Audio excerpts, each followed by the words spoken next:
നമസ്കാരം. ഇതുവരെയുള്ള വാർത്തകളുടെ സമഗ്ര ചിത്രവുമായി വാർത്തയിൽ ഇന്ന് ആരംഭിക്കുന്നു. ആദ്യം പ്രധാന വാർത്തകൾ.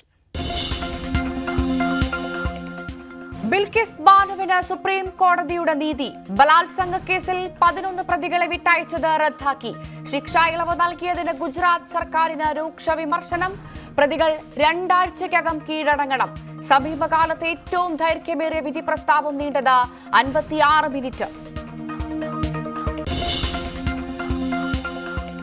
പ്രധാനമന്ത്രി അപമാനിച്ചതിന് മാലിദ്വീപിനോട് നിലപാട് കടുപ്പിച്ച് ഇന്ത്യ. ഹൈക്കമ്മീഷണറെ വിളിച്ചുവരുത്തി വിദേശകാര്യ മന്ത്രാലയം. പ്രധാനമന്ത്രിക്കെതിരായ പരാമർശത്തിൽ പ്രതിഷേധം അറിയിച്ചു. ക്ഷമ ചോദിച്ച മാലിദ്വീപ്.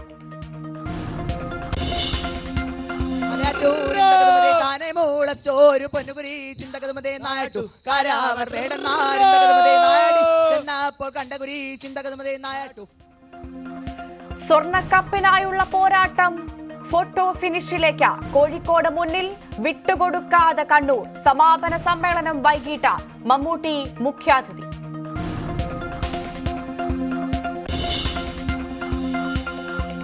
പിണറായി സ്തുതിഗീതത്തെ ന്യായീകരിച്ച ഇ.പി. ജയരാജൻ. ഒരാളെ ജനം വല്ലാതെ ഇഷ്ടപ്പെടുമ്പോൾ അദ്ദേഹത്തെക്കുറിച്ച് പാടുന്നത് സ്വാഭാവികമെന്ന് ഇ.പി. വ്യക്തിപൂജയ്ക്ക് പി. ജയരാജനെ ശാസിച്ചത് പഴയ കാര്യമെന്നും ഇ.പി.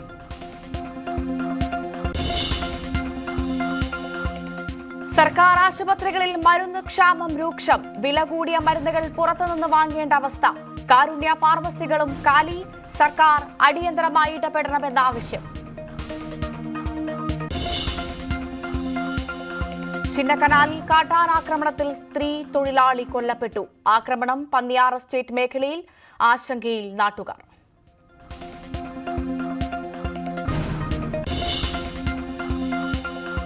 കൊച്ചിയിൽ ലോഡ്ജിൽ യുവതിക്ക് നേരെ ഉടമയുടെ ആക്രമണം. മർദ്ദനം വാക്ക് തർക്കത്തിനിടെ.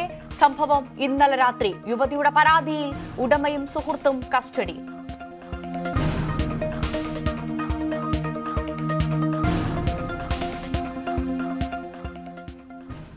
വിശദമായ വാർത്തകൾ നോക്കാം. ബിൽക്കിസ് ബാനു കൂട്ടബലാത്സംഗ കേസിൽ ഗുജറാത്ത് സർക്കാരിന് തിരിച്ചടി. 11 പ്രതികളെ വിട്ടയച്ച ഗുജറാത്ത് സർക്കാരിന്റെ നടപടി സുപ്രീം കോടതി റദ്ദാക്കി. പ്രതികളെ വിട്ടയക്കാൻ ഗുജറാത്ത് സർക്കാരിന് അധികാരമില്ലെന്ന് വ്യക്തമാക്കിയ കോടതി 11 പ്രതികളും 2 ആഴ്ചയ്ക്കുള്ളിൽ കീഴടങ്ങണമെന്നും നിർദ്ദേശിച്ചു. രാകേഷിന്റെ റിപ്പോർട്ട് കാണാം. 2002 ഗുജറാത്ത് കലാപത്തിനിടെ അന്ന് 21 വയസ്സ് പ്രായമുള്ള ബിൽക്കിസ് ബാനുവിനെ കൂട്ടബലാത്സംഗത്തിനിരയാക്കുകയും ഒപ്പം കുടുംബത്തിലെ കുഞ്ഞുൾപ്പെടെ 7 പേരെ കൊലപ്പെടുത്തുകയും ചെയ്ത കേസിലാണ് ഇപ്പോൾ സുപ്രീം കോടതിയുടെ നിർണായക വിധി.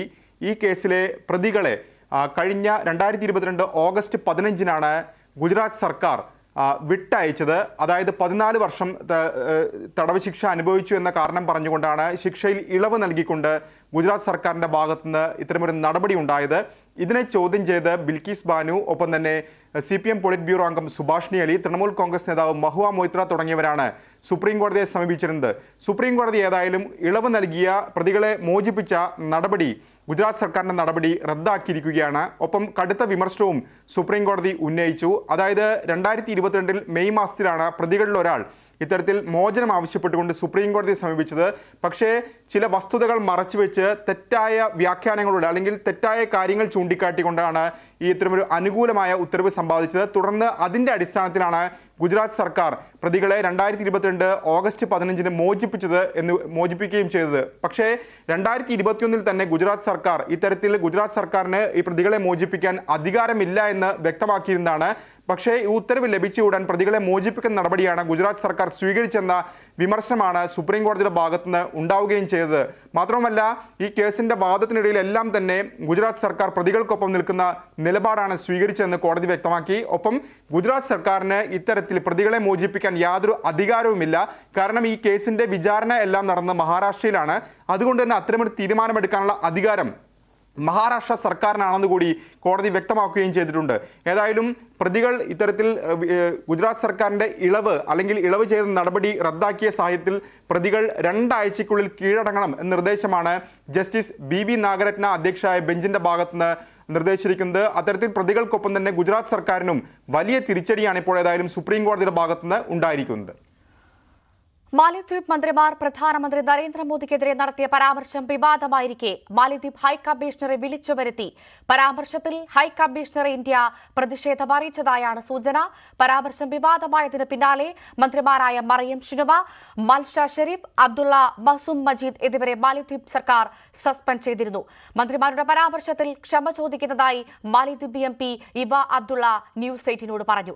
വിവാദത്തിന്റെ മാലിദ്വീപ് president ചൈനയിലെത്തി.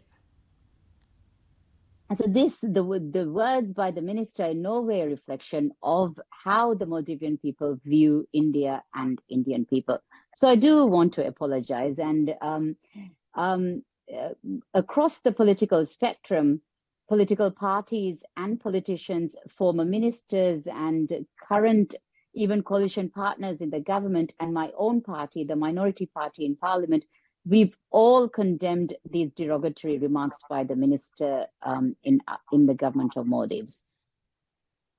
And I want to obviously use this opportunity to say to the Indian people, please keep coming to the Maldives. We appreciate and value your presence here in the Maldives. We value the doctors you send. We value the teachers you send. We value the tourists you send. So please do keep coming back. We're an intertwined people, culturally, socially, we're intertwined, and we can't separate that.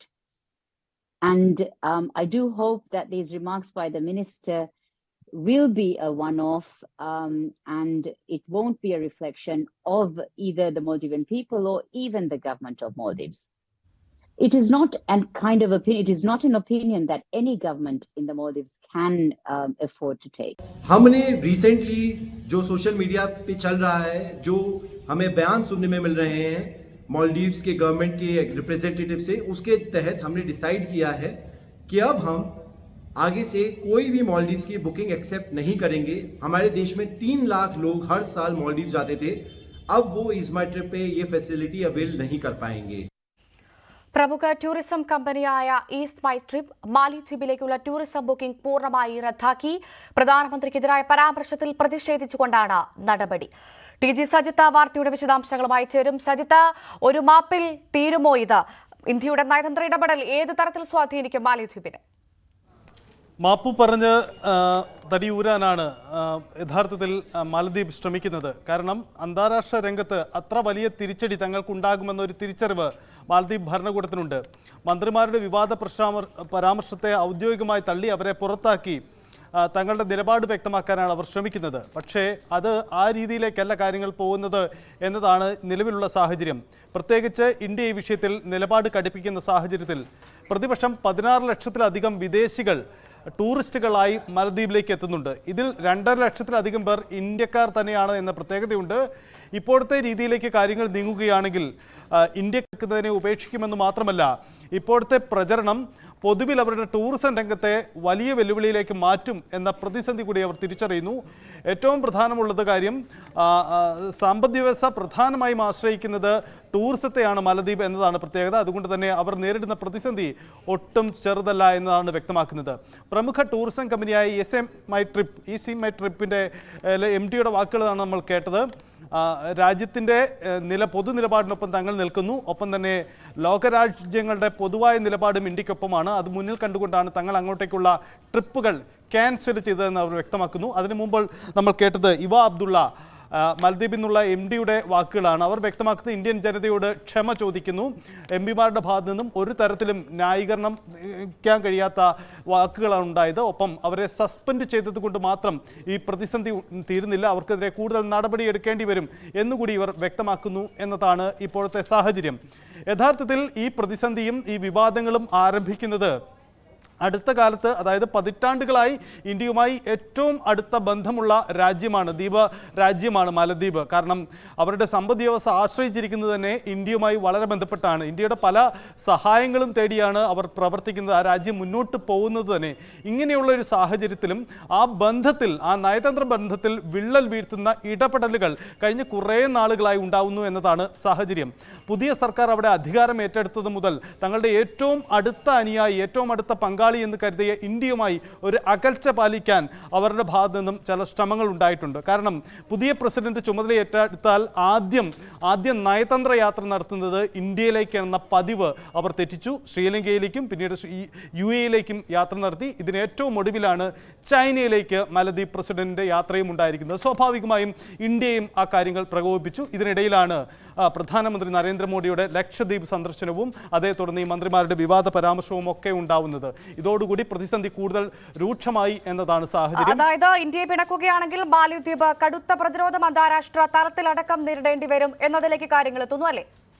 തീർച്ചയായും അത് തന്നെയാണ് ഞാൻ പറഞ്ഞു വന്നതും. ആ തരത്തിലേക്കാണ് ഈ പ്രതിസന്ധി മാറുന്നത്. അത് തിരിച്ചറിഞ്ഞുകൊണ്ടാണ് ഇപ്പോൾ ഈ പ്രതിസന്ധി മന്ത്രിമാരെ പുറത്താക്കി ക്ഷമ പറഞ്ഞ് ഈ പ്രശ്നം അവസാനിപ്പിക്കാൻ അവർ ശ്രമിക്കുന്നത്. യഥാർത്ഥത്തിൽ സോഷ്യൽ മീഡിയയിലടക്കം ഇന്ത്യക്കെതിരെ ഒരു ക്യാമ്പയിൻ ആരംഭിച്ചത് മാലദ്വീപ് ആണെങ്കിൽ കൂടി പിന്നീട് അവർക്കത് തിരിച്ചടിയായി മാറുകയാണ് ചെയ്തത്. ഇന്ത്യൻ സമൂഹം ഒറ്റക്കെട്ടായി ഈ മാലദ്വീപിൻ്റെ നീക്കത്തിനെതിരെ വലിയ തരത്തിലുള്ള പ്രതിഷേധങ്ങൾ സോഷ്യൽ മീഡിയ വഴി ആരംഭിക്കുന്നു.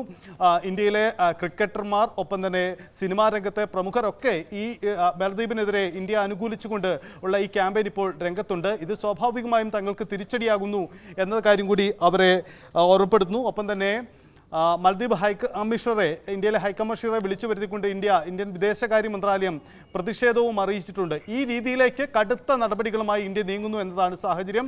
2-3 തരത്തിൽ ഈ പ്രതിസന്ധികൾ പൊതുവിൽ ബാധിക്കാനിടയുണ്ട്. ഇതിനിടയിൽ നമ്മൾ കേരളത്തിൽ നിന്നും ഈ കാര്യങ്ങളെ പരിശോധിക്കുമ്പോൾ മറ്റൊരു പശ്ചാത്തലം കൂടി ഇക്കാര്യത്തിൽ ഉണ്ടാവുന്നു എന്നതാണ് സാഹചര്യം. ഇന്ത്യ പ്രതിഷേധം അറിയിച്ചിരിക്കുന്നു ഹൈക്കമ്മീഷണറെ എന്ന പ്രധാനപ്പെട്ട കാര്യമാണ്. കടുത്ത നടപടി, നമ്മൾ നേരത്തെ സൂചിപ്പിച്ചതുപോലെ കടുത്ത നടപടി തന്നെ നമ്മൾ ഇന്ത്യയുടെ ഭാഗത്തു നിന്നും ഉണ്ടാവുന്നു. എന്തായാലും ഈ വിഷയത്തിൽ 12:30 വിളിച്ചു വരുത്തി ഇത്തരം കടുത്ത പ്രതിഷേധം ഇന്ത്യ അറിയിക്കുന്നത്. കൃത്യമായ മുന്നറിയിപ്പ് ഇന്ത്യ നൽകിയിരിക്കുന്നു എന്നതാണ്. മാലദ്വീപിന് കൃത്യമായ മുന്നറിയിപ്പ് ഇന്ത്യയുടെ ഭാഗത്ത് ഉണ്ടായിരിക്കുന്നു എന്ന പ്രത്യേകത കൂടിയുണ്ട്.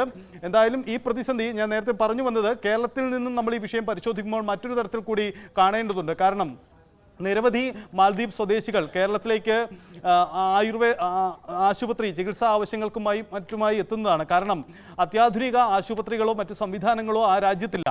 അവർ കേരളം പോലെ അവരുമായി അടുത്ത് കിടക്കുന്ന ഇടങ്ങളിൽ, ഇന്ത്യയിലെ ഇടങ്ങളെയാണ് ആശ്രയിക്കുന്നത്. അതുകൊണ്ട് തന്നെ അത്തരം ചികിത്സാ രംഗത്ത് പോലും ചെറുത് രീതിയിൽ ചിന്തിച്ചാൽ പോലും അത്തരം വിഷയങ്ങളിൽ പോലും അവർക്ക് കടുത്ത പ്രതിസന്ധി ഉണ്ടാകും. ഒരു നയതന്ത്ര പ്രശ്നമായി ഇത് ഇനിയും വളരുകയാണെങ്കിൽ, ഇപ്പോൾ തന്നെ ഒരു ആശങ്കയായും പ്രതിഷേധവുമായൊക്കെ ഇത് നിലനിൽക്കുന്നു എന്നതിനപ്പുറത്തേക്ക് ഒരു നയതന്ത്ര നടപടിയിലേക്ക് ഇതുവരെ കാര്യങ്ങൾ നീങ്ങിയിട്ടില്ല. പക്ഷേ അത്തരം നീക്കത്തിലേക്കും ഇന്ത്യ പോകുന്നു എന്നത് തന്നെയാണ് ഇത് സംബന്ധിച്ച് വരുന്ന സൂചനകൾ എന്നതാണ് സാഹചര്യം.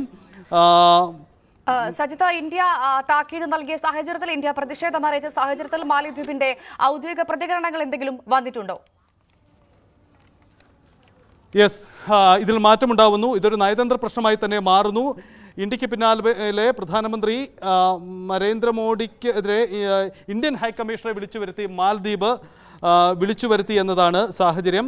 12:30 മാലദ്വീപ് വിദേശകാര്യ മന്ത്രാലയത്തിലെത്താനാണ് നിർദ്ദേശം നൽകിയിരിക്കുന്നത് എന്ന പ്രധാനപ്പെട്ട കാര്യവും ഉണ്ടാകുന്നു. അതിൻ്റെ ചുരുക്കം, ഇതൊരു നയതന്ത്ര പ്രശ്നമായി തന്നെ മാറുന്നു എന്ന സാഹചര്യമാണ്. അങ്ങനെയെങ്കിൽ നമുക്ക് പറയേണ്ടി വരിക, ഇതൊരു ലക്ഷദ്വീപ് സന്ദർശനമോ അല്ലെങ്കിൽ പ്രധാനമന്ത്രിയുടെ സന്ദർശനമോ മന്ത്രിമാരുടെ പ്രസ്താവനയിലോ മാത്രം ഒതുങ്ങുന്ന ഒരു വിഷയമായി മാറുകയില്ല. മറിച്ച് സജിത്ത്, ദയവായി തുടരുക. ഇപ്പോൾ TP ശ്രീനിവാസൻ, വിദേശകാര്യ വിദഗ്ധൻ, നമുക്കൊപ്പം ചേരുന്നുണ്ട്. ശ്രീനിവാസൻ, കാര്യങ്ങൾ മാറി മറയുന്നു. ഒരു നയതന്ത്ര ഇടപെടൽ ഇന്ത്യയുടെ ഭാഗത്തുനിന്ന് ഉണ്ടാകുമെന്ന് പ്രതീക്ഷിക്കാമോ? ഇന്ത്യ അത്തരത്തിലൊരു ഇടപെടൽ നടത്തുകയാണെങ്കിൽ അത് ഏത് തരത്തിൽ ബാധിക്കും മാലദ്വീപിനെ? ഇല്ല, ഇതൊരു വലിയ പ്രശ്നമായിട്ട് നമ്മൾ കാണേണ്ടതില്ല.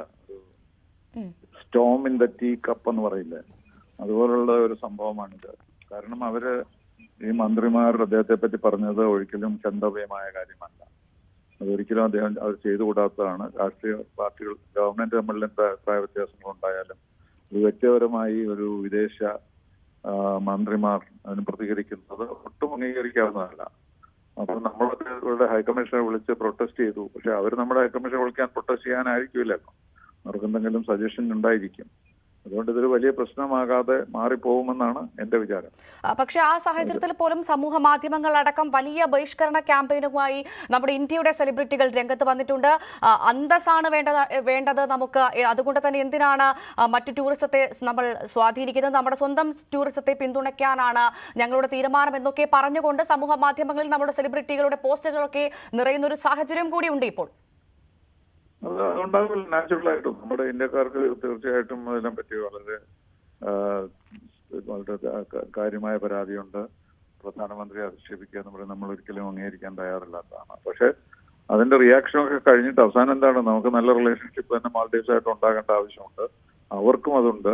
നല്ല ബന്ധങ്ങളാണ് നമുക്ക് രാജ്യമായിട്ട് ഉണ്ടായിരുന്നത്. ഇതിൽ ചൈനയാണ് ഒരു വില്ലൻ എന്ന് പറയാം. കാരണം ചൈനയെ ഉപയോഗിച്ചുകൊണ്ട് ഇന്ത്യയിൽ നിന്ന് കൂടുതൽ കൺസെഷൻസ് വാങ്ങിക്കുന്ന ഒരു രീതിയാണ് മാൽഡീവ്സ് പണ്ടും, മാൽഡീവ്സ് മാത്രമല്ല ശ്രീലങ്കയും നേപ്പാളും ഒക്കെ ചെയ്തിട്ടുള്ളത്. അപ്പൊ ചെറിയ രാജ്യങ്ങൾ പലതരത്തിൽ ഇന്ത്യയിൽ നിന്ന് കൺസെഷൻസ് നേടാൻ വേണ്ടി ചെയ്യുന്ന കാര്യം. അപ്പൊ അതുകൊണ്ട് അതൊരു വലിയ പ്രശ്നത്തിലേക്കൊന്നും ആവുമെന്ന് ഞാൻ വിചാരിക്കുന്നില്ല. അവർ തീർച്ചയായിട്ടും അതിന് അപ്പോളജൈസ് ചെയ്യും. നമ്മളും അത് തീർത്ത് പറയും, ഇങ്ങനെയാണെങ്കിൽ നമുക്ക് മുന്നോട്ട് പോകാൻ സാധ്യമല്ല. അങ്ങനെ അത് അവസാനിക്കും എന്നാണ് എന്റെ പ്രതീക്ഷ. തീർച്ചയായും. ഒരു കാര്യം കൂടി, ഏതെങ്കിലും തരത്തിൽ ഇന്ത്യയെ പിണക്കുകയാണെങ്കിൽ അത് മാലിദ്വീപിനെ സംബന്ധിച്ച് വലിയൊരു അന്താരാഷ്ട്ര തലത്തിൽ വലിയ പ്രതിരോധം നേരിടേണ്ടി വരുന്ന ഒരു സാഹചര്യത്തിലേക്ക് കടക്കില്ലേ? അതെ, അല്ല, കാരണം അവർക്കൊരിക്കലും ഇന്ത്യയുടെ ഇത്ര അടുത്തുള്ള ഒരു രാജ്യം ഇന്ത്യക്ക് എതിരായിട്ട് പ്രവർത്തിച്ച് മുന്നോട്ട് പോകാൻ സാധ്യമല്ലല്ലോ. നമ്മളുടെ പല കാര്യങ്ങളിലും അവർക്ക് താല്പര്യമുണ്ട്. ലക്ഷദ്വീപ് വളരെ അടുത്താണ്.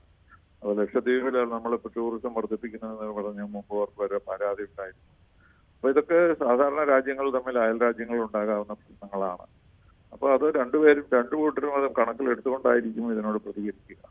സോഷ്യൽ മീഡിയയിലൊക്കെ തീർച്ചയായിട്ടും രാഷ്ട്രീയമുണ്ട്. അത് ഒരു ഉദ്ദേശത്തോടു കൂടിയൊന്നുമല്ല, അവരുടെ അഭിപ്രായം പ്രകടിപ്പിക്കുന്നതാണ്. പക്ഷെ ഗവൺമെന്റ് ഓഫ് ഇന്ത്യ ഇതിനെ വളരെ സംയമനത്തോട് തന്നെ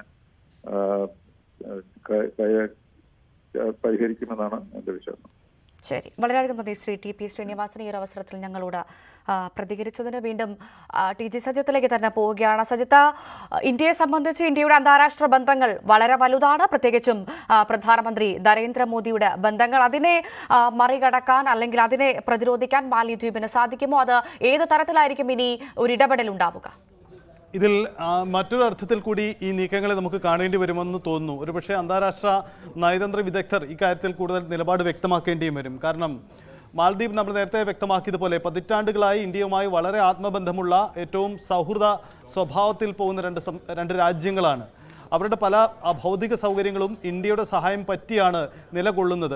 ഇത്തരമൊരു സാഹചര്യമുണ്ടെങ്കിലും അവിടെ പുതിയ സർക്കാർ അധികാരമേറ്റതിനു ശേഷം ഇന്ത്യയുമായി അത്ര അടുത്ത ബന്ധം സൂക്ഷിക്കുന്നുണ്ടോ, അല്ലെങ്കിൽ ഇന്ത്യയുമായി അല്പം അകലാൻ ശ്രമിക്കുന്നുണ്ടോ എന്ന സംശയം പൊതുവിൽ ലോകരാജ്യങ്ങൾക്കുണ്ട്, പ്രത്യേകിച്ച് ഇന്ത്യക്കുമുണ്ട്. അതുകൊണ്ട് തന്നെ സസൂക്ഷ്മം അവിടുത്തെ കാര്യങ്ങൾ നമ്മുടെ രാജ്യം വിദേശകാര്യ മന്ത്രാലയം നിരീക്ഷിച്ച് വരികയായിരുന്നു. ഇതിനിടയിലാണ് പുതിയ സംഭവങ്ങൾ നടക്കുന്നത്. ഇതിനിടയിൽ പരാമർശിക്കേണ്ട രണ്ട് കാര്യം, മുമ്പ് ഞാൻ സൂചിപ്പിച്ചതുപോലെ പുതിയ മാലദ്വീപ് പ്രസിഡന്റിന്റെ വിദേശ സന്ദർശനത്തിൽ ഇന്ത്യ ഇതുവരെയും ലിസ്റ്റ് ചെയ്യപ്പെട്ടിട്ടില്ല എന്ന പ്രധാനപ്പെട്ട കാര്യമുണ്ട്. നിലവിൽ അവർ ശ്രീലങ്കയും UAE-യിലും സന്ദർശനം നടത്തിയ ശേഷം ഇപ്പോൾ ചൈന സന്ദർശനം നടക്കുകയാണ്. അങ്ങനെയെങ്കിൽ ഇതെല്ലാം ബോധപൂർവം നടത്തുന്ന ഒരു നീക്കമാണോ? ഒടുവിൽ പിന്നീട് തിരിച്ചടി ഉണ്ടായപ്പോൾ നയം മാറ്റുന്നതാണോ തുടങ്ങിയ സംശയങ്ങളും ദയവായി തുടരുക. ഞാൻ സജിത്തിലേക്ക് എത്താം. ഇപ്പോൾ വിദേശകാര്യ വിദഗ്ധൻ മോഹൻ വർഗീസ് നമുക്കൊപ്പം ചേരുന്നുണ്ട്. ശ്രീ മോഹൻ വർഗീസ്, ഈ മാലിദ്വീപിൽ മന്ത്രിമാർ പ്രധാനമന്ത്രിക്കെതിരെ നടത്തിയ പരാമർശം വിവാദമായിരിക്കെ ഇപ്പോൾ മാലിദ്വീപ് ഹൈക്കമ്മീഷണറെ വിളിച്ചു വരുത്തിയിരിക്കുകയാണ്. എങ്ങനെ കാണണം ഈ നടപടി? ഇന്ത്യ കൂടുതൽ കടുത്ത നടപടികളിലേക്ക് കടക്കുന്നുവെന്ന് വേണമോ മനസ്സിലാക്കാൻ? ഭാരതം വളരെ ഗൗരവമായി ഈ വിഷയത്തെ എടുത്തിരിക്കുന്നു എന്നതിന്റെ സൂചനയാണ് മാലദ്വീപിന്റെ ഹൈക്കമ്മീഷണറെ ഡൽഹിയിലേക്ക് വിളിച്ചു വരുത്തി വിശദീകരണം ചോദിച്ചു എന്ന് പറയുമ്പോൾ അവിടെ ഇന്ത്യ കാട്ടുന്ന ഒരു ആർജവും മാലദ്വീപിനെ വർഷങ്ങളായി സ്വാതന്ത്ര്യാനന്തര കാലത്ത് എക്കാലത്തും മാലദ്വീപിന്റെ സാമ്പത്തികവും സൈനികവുമായ പല കാര്യങ്ങളിലും ഭാരതമായിരുന്നു താങ്ങി നിർത്തിയിരുന്നത്. മാലദ്വീപിൽ അട്ടിമറി ശ്രമങ്ങൾ ഉണ്ടായപ്പോഴും മാലദ്വീപിന്റെ സുരക്ഷ അവതാളത്തിലായപ്പോഴും എല്ലാം തന്നെ ഭാരത സൈന്യത്തിന്റെയും ഭാരതത്തിന്റെ ആതുര സേവന ഏജൻസികളുടെയും എല്ലാം സഹായം മാലദ്വീപിൽ ലഭിച്ചിട്ടുണ്ട്. അതെല്ലാം കണക്കിലെടുത്തുകൊണ്ടും മാലദ്വീപ് ഇപ്പോൾ ഒരു ഭരണമാറ്റം വന്നപ്പോൾ പുതിയ പ്രസിഡന്റിന്റെ കീഴിലെ ഒരു ഭരണകൂടം ഇപ്പോൾ ഇന്ത്യ വിരുദ്ധ നിലപാട്, അതികഠിനമായ ഇന്ത്യ വിരോധവും ഇന്ത്യ വിരുദ്ധ നിലപാടും എടുക്കുന്നതിന്റെ പിന്നിൽ ഒരു പരിധിവരെ ചൈനയും പാകിസ്ഥാനുമാണ് എന്ന് പറയേണ്ടി വരും. കാരണം ചൈനയുടെ ഒരു പ്രഖ്യാപിത പോളിസിയാണല്ലോ സ്ട്രിംഗ് ഓഫ് പേൾസ്. അതനുസരിച്ച് ഇന്ത്യയെ ചുറ്റി മാലദ്വീപിനെ ഉൾപ്പെടെയുള്ള ചെറിയ രാജ്യങ്ങളെ, ബംഗ്ലാദേശിനെയും പാകിസ്ഥാനെയും മാലദ്വീപിനെയും ശ്രീലങ്കയും എല്ലാം ഉൾപ്പെടുത്തി ഇന്ത്യക്കെതിരെ ഒരു നാവിക പ്രതിരോധം ഒരുക്കി തീർക്കുക. ഒരു ഉപരോധം എന്ന് പറയുന്നത് ശരിയല്ലെങ്കിൽ പോലും നാവികമായി ഇന്ത്യൻ നേവിയുടെ കടന്നുകയറ്റത്തെ ചെറുക്കുക എന്നൊരു ലക്ഷ്യവുമുണ്ട്. അതുകൊണ്ട് കടലുകൾ വാഴാൻ വെമ്പുന്ന ചൈനയുടെ ഒരു മോഹമാണ് മാലദ്വീപിനെ എന്ത് വില കൊടുത്തും കൂടെ നിർത്തുക എന്നത്. നോക്കൂ, മാലദ്വീപിന്റെ പ്രസിഡന്റ് അധികാരത്തിലെത്തിയാൽ സാമാന്യം ഒരു ഔപചാരിക എന്ന നിലയിൽ നാളിതുവരെ ചെയ്തിരുന്നത് ആദ്യ വിദേശ സന്ദർശനം ഇന്ത്യയിലേക്കാണ്. അതിനുശേഷം മാത്രമേ മറ്റ് രാജ്യങ്ങൾ സന്ദർശിക്കാറുള്ളൂ. ഇപ്പോൾ ഓൾറെഡി 2 രാജ്യങ്ങൾ സന്ദർശിച്ചു കഴിഞ്ഞു. ഇപ്പോഴത്തെ 3ാമത്തെ രാജ്യം ചൈനയിലേക്ക് സന്ദർശനം. ശ്രീലങ്കയിലേക്കും യുണൈറ്റഡ് അറബ് എമിറേറ്റ്സിലേക്കും പ്രസിഡന്റ് സഞ്ചരിച്ചതിനു ശേഷം ഇന്ന് മാലദ്വീപിന്റെ പ്രസിഡന്റ് ചൈനയിൽ എത്തിയിരിക്കുകയാണ്. അതിൽ ഔപചാരികമായി കുഴപ്പമൊന്നും ഇല്ല എങ്കിൽ പോലും മാലദ്വീപ് ശക്തമായ ഒരു മെസ്സേജാണ് നൽകുന്നത് ഭാരതത്തിന്. ഞങ്ങൾ ഭാരതത്തിനോടൊപ്പമല്ല, ഞങ്ങൾ ഇപ്പോൾ ഒരു സ്വതന്ത്ര വിദേശ നയം, ഒരുപക്ഷെ അത് ചൈനയോടടുപ്പമുള്ള ഒരു സ്വതന്ത്ര വിദേശ നയം സ്വീകരിച്ചിരിക്കുന്നു എന്ന നിലപാട് മാറ്റം വളരെ ശ്രദ്ധേയമാണ്. മാത്രമല്ല, ഇന്നലെ ഇന്ത്യൻ പ്രധാനമന്ത്രി ശ്രീ നരേന്ദ്ര മോദിയെ വിമർശിച്ചുകൊണ്ടും ഭാഗികമായി പരിഹസിച്ചുകൊണ്ടും മാലദ്വീപിന്റെ ഒരു മന്ത്രി നടത്തിയ ട്വീറ്റ് അത് വളരെ വേദനാജനകമായ കാര്യമാണ്. ഈ ഗസയിൽ യുദ്ധത്തിൽ ഇസ്രായേലിന് അനുകൂലമായി ഇന്ത്യ പ്രതികരിക്കുന്നു, അതിന് ഇന്ത്യൻ പ്രധാനമന്ത്രി ഒരു നിമിത്തമാണ് എന്ന് പറയുമ്പോൾ ഇന്ത്യയുടെ വിദേശ നയത്തെ കൂടി വിമർശിച്ചുകൊണ്ടാണ് മാലദ്വീപ് നിലപാടെടുത്തിരിക്കുന്നത്. ഓർക്കോ, ഇതൊരു മുസ്ലിം വിഷയമായി മാറുന്നു. ഒരു കാരണവശാലും മാലദ്വീപ് ഒരു വർഗീയ പശ്ചാത്തലമുള്ള രാജ്യമല്ല.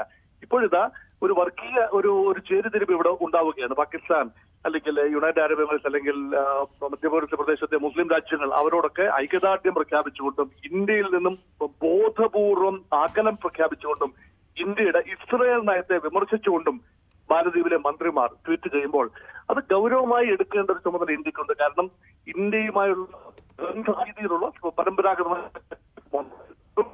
മോശമായ ഇന്ത്യൻ പ്രധാനമന്ത്രി. ശരി, വളരെയധികം നന്ദി ശ്രീ മോഹൻ വർഗീസ് ഈ ഒരു അവസരത്തിൽ ഞങ്ങളോട് പ്രതികരിച്ചതിന്. എന്തായാലും പ്രധാനമന്ത്രി നരേന്ദ്രമോദിക്കെതിരായ നടത്തിയ വിവാദ പരാമർശത്തിൽ മാലദ്വീപ് ഹൈക്കമ്മീഷണറെ വിളിച്ചു വരുത്തിയിരിക്കുകയാണ്. പരാമർശത്തിൽ ഹൈക്കമ്മീഷണർ ഇന്ത്യ പ്രതിഷേധം അറിയിച്ചെന്നാണ് സൂചന. കൊലോത്സവം അവസാന മണിക്കൂറിലേക്ക്.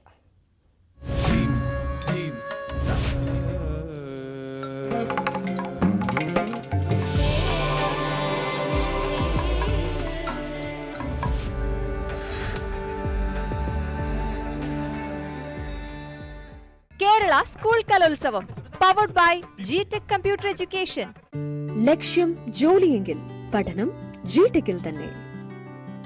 ഇൻ അസോസിയേഷൻ വിത്ത് മുടി കൊഴിച്ചിൽ നിയന്ത്രിക്കുന്നതിനോടൊപ്പം മുടി വളർച്ച കൂട്ടുന്നു. അമൃത് Veni hair elixir for women. ദേശത്തെ നയിക്കുന്നു ഒരു പുതിയ ദിശയിലേക്ക്. നിങ്ങളുടെ ജോയ്, ഭാരതത്തിന്റെ ജോയ്. കൊല്ലത്ത് നടക്കുന്ന 62ാമത് സംസ്ഥാന സ്കൂൾ കലോത്സവത്തിന്റെ സ്വർണ്ണ കപ്പിനായി കോഴിക്കോടും കണ്ണൂരും തമ്മിൽ ഇഞ്ചോടിഞ്ച് പോരാട്ടം. കോഴിക്കോടിന് 916 പോയിന്റും കണ്ണൂരിന് 914 പോയിന്റുമാണ് ഉള്ളത്. ഏറ്റവും പുതിയ പോയിന്റ് നിരക്കാണ് നമ്മൾ കാണുന്നത്. കോഴിക്കോടിന് 921 പോയിന്റുമായി കോഴിക്കോട് 1ാം സ്ഥാനത്തും തൊട്ടുപിറകെ 919 പോയിന്റുമായി കണ്ണൂർ 2ാം സ്ഥാനത്തുണ്ട്. കൃത്യമായി പറഞ്ഞാൽ ഇഞ്ചോടിഞ്ച് പോരാട്ടം. 3ാം സ്ഥാനത്ത് പാലക്കാട് 913 പോയിന്റുമായി നിൽക്കുമ്പോൾ 895 പോയിന്റുമായി തൃശൂർ 4ാം സ്ഥാനത്തും കൊല്ലം 882 പോയിന്റുമായി 5ാം സ്ഥാനത്തും തുടരുകയാണ്. ഇനി പൂർത്തിയാക്കാനുള്ളത് 7 മത്സരങ്ങളാണ്. ഈ 7 മത്സരങ്ങളുടെ പോയിന്റ് നില കൂടി ഇനി വരാനുള്ളൂ. ചാമ്പ്യൻ ജില്ല ഏതെന്ന് തീരുമാനിക്കുന്നതിൽ ഇത് നിർണായകമാകും.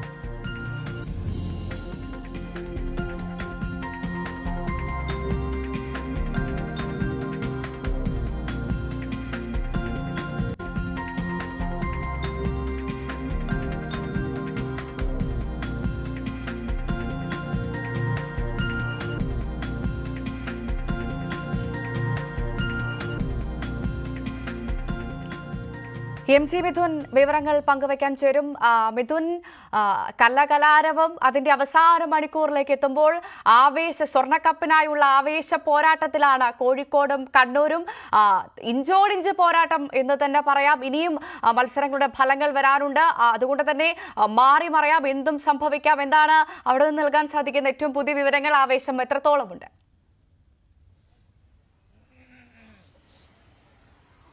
ഭവ്യ, നിലവിലെ ചാമ്പ്യന്മാരായ കോഴിക്കോടോ അതോ കണ്ണൂർ ജില്ലയാണോ സ്വർണ്ണക്കപ്പിൽ മുത്തമിടാൻ പോകുന്നത് എന്നുള്ള കാത്തിരിപ്പാണിനി. അതിന്റെ നിമിഷങ്ങളാണ് നമുക്കിനി അറിയേണ്ടതായിട്ടുള്ളത്. അല്പസമയത്തിനകം തന്നെ ഈ മത്സരങ്ങളൊക്കെ പൂർത്തിയാകും. ഇനി 4 മത്സര ഇനങ്ങൾ മാത്രമാണ് വേദിയിൽ പുരോഗമിക്കുന്നത്. അതിന്റെ റിസൾട്ട് കൂടി വന്നു കഴിഞ്ഞാൽ ആരാകും ചാമ്പ്യന്മാരാണ് എന്ന് നമുക്ക് അറിയാൻ സാധിക്കുകയും ചെയ്യും. ഒപ്പം തന്നെ വലിയൊരു ആവേശം നമുക്ക് കാണാൻ സാധിച്ചു. കഴിഞ്ഞ 5 ദിവസങ്ങൾ നീണ്ടുനിന്ന ഈ ഒരു കുട്ടിപ്പൂര മഹോത്സവത്തിന് ഇനി തിരശ്ശീല വീണാൻ നിമിഷങ്ങൾ മാത്രമാണ് ബാക്കിയുള്ളത്. എന്തായാലും നമ്മൾ ഈ 5 ദിവസവും റിപ്പോർട്ട് ചെയ്തതുപോലെ തന്നെ കൊല്ലം ജില്ലയിൽ ഏകദേശം 15 വർഷത്തിന് ശേഷമായിരുന്നു ഇത്തരത്തിലുള്ള ഒരു കുട്ടിപ്പൂരം കുട്ടിക്കേറിയത്. അത് വളരെ വർണ്ണാഭമായി അവർക്ക് പൂർത്തീകരിക്കാൻ സാധിച്ചു എന്നുള്ളത് തന്നെയാണ്. അത്തരത്തിൽ സംഘാടന മികവ് കൊണ്ട് വലിയ രീതിയിൽ മുന്നോട്ട് വെക്കാൻ അല്ലെങ്കിൽ ഒരു ബെഞ്ച് മാർക്ക് എന്ന രീതിയിൽ പറയാവുന്ന തരത്തിലുള്ള ഒരു കലോത്സവം തന്നെയാണ് കൊല്ലത്ത് ഇന്ന് തിരശ്ശീല വീഴാൻ പോകുന്നത്. എന്തായാലും വൈകിട്ട് 4:30 കൂടിയാണ് സമാപന ചടങ്ങുകൾ ആരംഭിക്കുന്നത്. മെഗാസ്റ്റാർ മമ്മൂട്ടി അടക്കമുള്ളവർ അങ്ങനെ നിരവധി പ്രമുഖർ ഈ ഒരു സമാപന ചടങ്ങിലേക്ക് എത്തും. എന്തായാലും സ്കൂൾ തലത്തിലേക്ക് നമുക്ക് നോക്കുമ്പോൾ പാലക്കാടിന്റെ ചുണക്കുട്ടികൾ തന്നെ, അതായത് പാലക്കാടിലെ ഗുരുകുലം HSS സ്കൂളിലാണ് ഏറ്റവും കൂടുതൽ പോയിന്റ് നേടി ഈ സ്കൂൾ തലത്തിൽ 1ാം സ്ഥാനത്തെത്തിയിരിക്കുന്നത്. 253 പോയിന്റുമായി ബഹുദൂരം മുന്നിൽ, അതായത് 2ാം സ്ഥാനത്തുള്ള സ്കൂളിനേക്കാൾ കാർമൽ HSSനേക്കാൾ ഏകദേശം 130 പോയിന്റ് അധികം നേടി 1ാം സ്ഥാനത്ത് സ്കൂൾ വിഭാഗത്തിൽ എത്തിയിരിക്കുന്നു എന്നുള്ളത് തന്നെയാണ് ഏറ്റവും ശ്രദ്ധേയമായിട്ടുള്ള കാര്യം. മറ്റൊന്ന്, നമ്മൾ ജില്ലാ തലത്തിലേക്ക് നോക്കുമ്പോൾ 3ാം സ്ഥാനത്ത് പാലക്കാട് ജില്ലയാണുള്ളത്. 913 പോയിന്റുമായി 3ാം സ്ഥാനത്തുണ്ട്. 897 പോയിന്റുമായി തൃശൂർ ജില്ല 4ാം സ്ഥാനത്തും. 5ാം സ്ഥാനത്ത് മലപ്പുറം ജില്ലയാണുള്ളത്. 895 പോയിന്റുമായി മലപ്പുറം ജില്ലയും. ആതിഥേയരായിട്ടുള്ള കൊല്ലം ജില്ല 888 പോയിന്റുമായി 6ാം സ്ഥാനത്താണ് നിൽക്കുന്നത്. നമുക്കറിയാം, കഴിഞ്ഞ ഞാൻ നേരത്തെ റിപ്പോർട്ടൊക്കെ ചെയ്തതുപോലെ തന്നെ കൊല്ലം ജില്ല ആദ്യ 2 ദിവസങ്ങളൊക്കെ 2ാം സ്ഥാനത്തൊക്കെ വന്നിരുന്നുവെങ്കിൽ പോലും പക്ഷേ പിന്നീട് ആ ഒരു മികവ് പുലർത്താൻ സാധിച്ചില്ല എന്നുള്ളത് തന്നെയാണ്. പക്ഷേ സംഘാടന മികവ് കൊണ്ട് അവർക്ക് ഒരു ബെഞ്ച് മാർക്കായി എടുത്തു പറയാവുന്ന ഒരു കലോത്സവം തന്നെയാണ് ഇത്. എന്തായാലും ഇനി കാത്തിരിപ്പിന്റെ നിമിഷമാണ് ആരാകും ആ സ്വർണ്ണക്കപ്പിൽ മുത്തമിടാൻ പോകുന്നതെന്ന്. തീർച്ചയായും പുതിയ പോയിന്റ് നില കൂടി പരിശോധിക്കുകയാണെങ്കിൽ കോഴിക്കോട് 924 പോയിന്റുമായി 1ാം സ്ഥാനത്ത് തുടരുകയാണ്. 922 പോയിന്റുമായി തൊട്ടു പിന്നാലെ കണ്ണൂരുമുണ്ട്. പാലക്കാട് 3ാം സ്ഥാനത്ത് 913 പോയിന്റോടെ നിൽക്കുമ്പോൾ 4ാം സ്ഥാനത്ത് 900 പോയിന്റോടുകൂടി തൃശൂരും. ഒപ്പം 887 പോയിന്റുമായി കൊല്ലം 5ാം സ്ഥാനത്തും തുടരുകയാണ്. MC മിഥുനാണ് വിവരങ്ങൾ പങ്കുവച്ചത്. കലോത്സവ വേദികളെ അടയാളപ്പെടുത്തുന്നത് ശില്പചാരുത കൂടിയാണ്. അഭിലാഷ് മടവൂരിന്റെ കരവിരുത് കൊല്ലം മുഴുവൻ തലയുയർത്തി നിൽക്കുന്നു.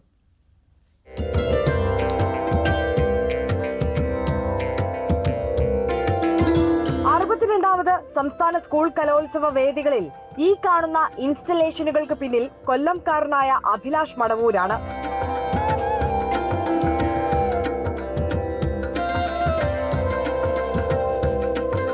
കലോത്സവ നഗരികളെ അടയാളപ്പെടുത്തുന്ന തരത്തിൽ ശില്പചാരുത ഒരുക്കാൻ കൊല്ലം ജില്ലാ പഞ്ചായത്ത് അധികൃതർ അഭിലാഷ് മടവൂരിനെ ചുമതലപ്പെടുത്തുകയായിരുന്നു. ജില്ലാ പഞ്ചായത്തിൽ നല്ലൊരു സപ്പോർട്ട് കിട്ടിയോണ്ടാണ് വളരെ ചുരുങ്ങിയ ദിവസങ്ങൾക്കുള്ളിൽ തന്നെ ഈ വർക്കുകൾ എനിക്ക് ചെയ്തു തീർക്കാൻ പറ്റിയത്. ഏകദേശം 2.5-3 ആഴ്ചയോളം ചെയ്യേണ്ടുന്ന ഒരു വർക്ക് 5-6 ദിവസം കൊണ്ട് നമുക്ക് ചെയ്തു തീർക്കാൻ പറ്റി. ഇത്രയും സംഭവം ഒരുപാട് സന്തോഷമുണ്ട്. കാര്യം എന്ന് പറഞ്ഞാൽ എന്റെ നാട് തന്നെയാണല്ലോ. അന്നേരം ഞാനിവിടെ വരുമ്പോ എന്റെ നാട്ടിലുള്ള ജനങ്ങളെല്ലാം കാണുന്നുണ്ട്, വർക്കുകളിനെ കുറിച്ചിട്ട് എന്നെ വിളിച്ചു പറയുന്നുണ്ട്. വേദികളിൽ മാത്രമല്ല, ചിന്നക്കടയിലും KSRTC ബസ് സ്റ്റാൻഡിലും ജംഗ്ഷനിലും മടവൂരിന്റെ ഇൻസ്റ്റലേഷനുകൾ കലോത്സവത്തെ അടയാളപ്പെടുത്തുന്നു.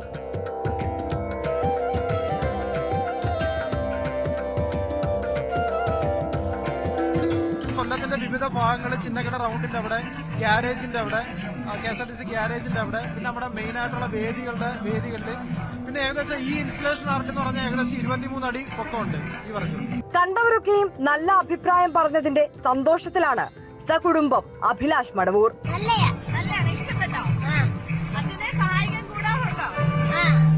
ന്യൂസ് 18 കൊല്ലം.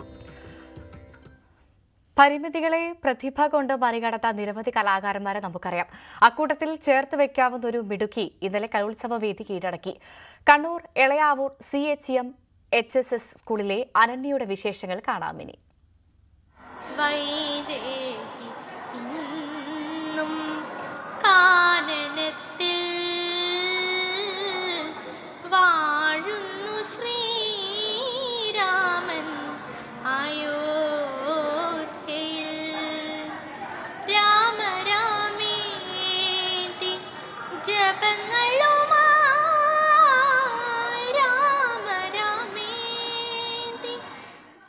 കാഴ്ച കാഴ്ചപരിമിതിയുണ്ട്. പക്ഷേ ആഗ്രഹങ്ങൾക്ക് പരിധിയില്ല. പ്രതിഭയും വേണ്ടുവോളം. അകക്കണ്ണിന്റെ വെളിച്ചത്തിൽ അവൾ കലോത്സവ നഗരിയിലെത്തി. മാപ്പിളപ്പാട്ട് വേദി കീഴടക്കി. കാതും മനസ്സും നിറഞ്ഞ ജനക്കൂട്ടം കൈയടിച്ചു. അവളെ ഹൃദയത്തോട് ചേർത്തു. മുതിരയ്യ ബൂരാപ്പിൾ പൂരയും ചെയ്തേന്റെ മൗലാബ്ബാസുടെ ബൈത്തിലുള്ളോർ അബ്ദുൽ മുത്തലിബ് അവർക്കുള്ള പുതൽവികളും ഉദകും ത്വാഹാ ദേവി ഉദകും ത്വാഹാ ദേവി മൈമൂനത്തോർ തന്റെ ഉഖ്തായിൻ ഹോജാദൻ സൗജത്തും മുൽഫലലും. ആദ്യമായി സംസ്ഥാന കലോത്സവത്തിനെത്തിയ കൗതുകവും സന്തോഷവും അനന്യ മറച്ചുവെക്കുന്നില്ല. സൂപ്പറായിട്ട് പാടാൻ പറ്റിയെന്ന് തന്നെയാണ് എന്റെ വിശ്വാസം. നന്നായിട്ട് പെർഫോം ചെയ്യാൻ പറ്റിയെന്ന് തന്നെയാണ് ഞാൻ വിശ്വസിക്കുന്നത്. കഴിഞ്ഞ വർഷം ജില്ലയിലൊന്നും എനിക്ക് പോകാൻ പറ്റിയില്ല. ഈ സ്കൂളിൽ എത്തിയപ്പോഴാണ് എനിക്ക് ജില്ലയിൽ പോകാനുള്ള ഭാഗ്യം ലഭിച്ചത്. ലളിതഗാനമാണ് പ്രിയ ഇനം. ഇത്തവണ കലോത്സവത്തിനെത്തിയത് മാപ്പിളപ്പാട്ടുമായാണ്. അതിലും അക്ഷരാർത്ഥത്തിൽ കസറി അനന്യ. ആനന്ദാശ്രു പൊഴിച്ച് മാനത്തോളം അഭിമാനവുമായി മാതാപിതാക്കളും സഹോദരി അതുല്യയും. ഒരുപാട് സന്തോഷം. എല്ലാ വേദികളിലും എത്തിക്കുക എന്നുള്ളതാണ് നമ്മുടെ മാതാപിതാക്കളുടെ ഒരു കർത്തവ്യം. റിസൾട്ട് എന്തായാലും നമുക്ക് പ്രശ്നമില്ല. ഒരുപാട് സന്തോഷം. നമ്മള് ഇതുവരെ എത്തിയതിന് ദൈവത്തോട് നന്ദി പറയുന്നു. സ്കൂളിലെ സാറന്മാര് വിനയ സാറെല്ലാം ഒരുപാട് ഹെൽപ്പ് ചെയ്തിട്ടുണ്ട്. നമ്മളെ ഷംസു സാറും സ്കൂളെല്ലാവരും നല്ലോണം സപ്പോർട്ടാണ്. സ്റ്റേറ്റ് വരെയൊക്കെ എത്താൻ വലിയ ഭാഗ്യം തന്നെ. അപ്പോൾ ഇത്തവണ ജില്ല വരെ കന്നഡ, ഉറുദു, അങ്ങനെ സംസ്കൃതം, അങ്ങനെ 5ഓളം ഐറ്റത്തിന് പങ്കെടുത്തിട്ടുണ്ട്. ഒരു മാപ്പിളപ്പാട്ടിലെ സ്റ്റേറ്റിൽ വരെ എത്തി. അതിന് വലിയ സന്തോഷം. കലോത്സവ നഗരിയിൽ നിന്നും സുമേഷ് മൊറാഴയ്ക്കൊപ്പം ഐശ്വര്യ അനിൽ, ന്യൂസ് 18.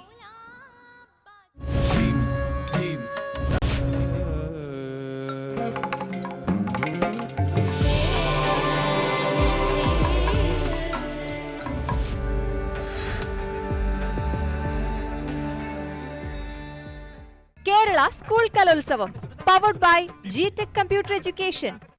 ലക്ഷ്യം ജോലിയെങ്കിൽ പഠനം ജിടെക്കിൽ തന്നെ. ഇൻ അസോസിയേഷൻ വിത്ത് മുടി കൊഴിച്ചിൽ നിയന്ത്രിക്കുന്നതിനോടൊപ്പം മുടി വളർച്ച കൂട്ടുന്നു. Amritveni hair elixir for women. ദേശത്തെ നയിക്കുന്ന ഒരു പുതിയ ദിശയിലേക്ക് നിങ്ങളുടെ ജോയ്, ഭാരതത്തിന്റെ ജോയ്. മറ്റൊരു വാർത്തയിലേക്ക്. മാധ്യമപ്രവർത്തകയെ അപമാനിച്ചത് കേസിൽ സുരേഷ് ഗോപിക്ക് മുൻകൂർ ജാമ്യം. ഹൈക്കോടതിയാണ് മുൻകൂർ ജാമ്യം അനുവദിച്ചത്. വിവരങ്ങളുമായി ഞങ്ങളുടെ നിയമകാര്യ ലേഖകൻ അഡ്വക്കേറ്റ് സി എൻ പ്രകാശ് ചേരുന്നു. അഡ്വക്കേറ്റ് സി എൻ പ്രകാശ്, എന്തൊക്കെ കാര്യങ്ങളുടെ ഉപാധിയുടെ പുറത്താണ് ജാമ്യം അനുവദിച്ചത് എന്നൊക്കെയാണ് കോടതിയുടെ നിരീക്ഷണങ്ങൾ? കോഴിക്കോട് മാധ്യമപ്രവർത്തകയെ അപമാനിച്ചെന്ന കേസിലാണ് സുരേഷ് ഗോപി മുൻകൂർ ജാമ്യം തേടി ഹൈക്കോടതിയിൽ ഹർജി നൽകിയത്. ആ ഹർജിയാണ് ഇന്ന് ജസ്റ്റിസ് സോഫി തോമസിന്റെ ബെഞ്ച് പരിഗണിച്ചത്. ഈ ഹർജി പരിഗണിക്കുന്ന ഘട്ടത്തിൽ പോലീസിന്റെ അഭിഭാഷകൻ, DGPയുടെ ഓഫീസിൽ നിന്നും പോലീസിന്റെ അഭിഭാഷകൻ സുരേഷ് ഗോപിയെ അറസ്റ്റ് ചെയ്യേണ്ട സാഹചര്യം ഇപ്പോഴില്ല, ഒപ്പം തന്നെ അറസ്റ്റ് ചെയ്യേണ്ട ആവശ്യമില്ല, അന്വേഷണം പൂർത്തിയായി കുറ്റപത്രം ഉടൻ തന്നെ സമർപ്പിക്കും എന്ന കോടതിയെ അറിയിക്കുകയായിരുന്നു. ഈ സാഹചര്യത്തിൽ അന്വേഷണ ഉദ്യോഗസ്ഥന് മുമ്പ് ഹാജരാകാൻ കോടതി നിർദ്ദേശിച്ചു. 22-ന് ശേഷം ഏത് ദിവസം വേണമെങ്കിലും, 22-ന് മകളുടെ വിവാഹവുമായി ബന്ധപ്പെട്ട ചടങ്ങുകൾ ഉള്ളതുകൊണ്ട് 22-ന് ശേഷം ഏത് ദിവസം വേണമെങ്കിലും ഹാജരാകാൻ തയ്യാറാണ് എന്ന് സുരേഷ് ഗോപിയുടെ അഭിഭാഷകൻ കോടതിയെ അറിയിക്കുകയും ചെയ്തു. ഈ ഘട്ടത്തിലാണ് സുരേഷ് ഗോപിക്ക് മുൻകൂർ ജാമ്യം അനുവദിച്ചുകൊണ്ട് കോടതിയുടെ ഭാഗത്ത് നിലപാടുണ്ടായത്. ഒപ്പം തന്നെ 22-ന് ശേഷം അന്വേഷണ ഉദ്യോഗസ്ഥന് മുമ്പാകെ സുരേഷ് ഗോപി ഹാജരാകാൻ കോടതി നിർദ്ദേശിക്കുകയും ചെയ്തു. ഹാജരായാൽ ഉടൻ തന്നെ സ്റ്റേഷനിൽ വെച്ച് സ്റ്റേഷൻ ജാമ്യം നൽകണമെന്ന നിർദ്ദേശവും കോടതിയുടെ ഭാഗത്തുനിന്നുണ്ട്. നേരത്തെ സൂചിപ്പിച്ച പോലെ കോഴിക്കോട് മാധ്യമപ്രവർത്തകയെ അപമാനിച്ചു എന്നതാണ് സുരേഷ് ഗോപിക്കെതിരെ ഉണ്ടായിരുന്ന കേസ്. നടക്കാവ് പോലീസ് എടുത്ത കേസ്. ഗുരുതരമായ വകുപ്പുകൾ ചുമത്തിയായിരുന്നു സുരേഷ് ഗോപിക്കെതിരെ. സ്ത്രീത്വത്തെ അപമാനിച്ചു എന്നടക്കമുള്ള ഗുരുതരമായ ആരോപണങ്ങൾ, ഗുരുതരമായ കുറ്റം ചുമത്തിയായിരുന്നു പോലീസ് സുരേഷ് ഗോപിക്കെതിരെ കേസെടുത്തതും. ശരി. മാധ്യമപ്രവർത്തകയെ അപമാനിച്ചെന്ന കേസിൽ സുരേഷ് ഗോപിക്ക് മുൻകൂർ ജാമ്യം. ഹൈക്കോടതിയാണ് മുൻകൂർ ജാമ്യം അനുവദിച്ചത്. അഡ്വക്കേറ്റ് സി എൻ പ്രകാശാണ് വിവരങ്ങൾ പങ്കുവച്ചത്. പ്രധാനമന്ത്രി വീണ്ടും കേരളത്തിൽ. ജനുവരി 17 പ്രധാനമന്ത്രി നരേന്ദ്രമോദി കേരളത്തിലെത്തും. സുരേഷ് ഗോപിയുടെ മകളുടെ കല്യാണ ചടങ്ങിൽ അദ്ദേഹം പങ്കെടുക്കും. ഗുരുവായൂരിൽ വെച്ചാണ് വിവാഹം. പ്രധാനമന്ത്രിയുടെ സന്ദർശനവുമായി ബന്ധപ്പെട്ട് ഗുരുവായൂർ ശ്രീകൃഷ്ണ കോളേജിലെ ഹെലിപാഡ് പോലീസ് പരിശോധിച്ചു. സുരക്ഷാ ക്രമീകരണങ്ങൾ സംബന്ധിച്ച് പോലീസിനോട് കേന്ദ്രം റിപ്പോർട്ട് തേടിയിട്ടുണ്ട്. കൊച്ചിയിൽ വികസന പദ്ധതികളുടെ ഉദ്ഘാടനവും പ്രധാനമന്ത്രി നിർവഹിക്കും. കടമെടുപ്പ് പരിധി വെട്ടിക്കുറച്ച കേന്ദ്ര നടപടി കേരളത്തെ ശ്വാസം മുട്ടിക്കുന്നതെന്ന് ധനമന്ത്രി കെ.എൻ. ബാലഗോപാൽ ന്യൂസ് 18നോട്.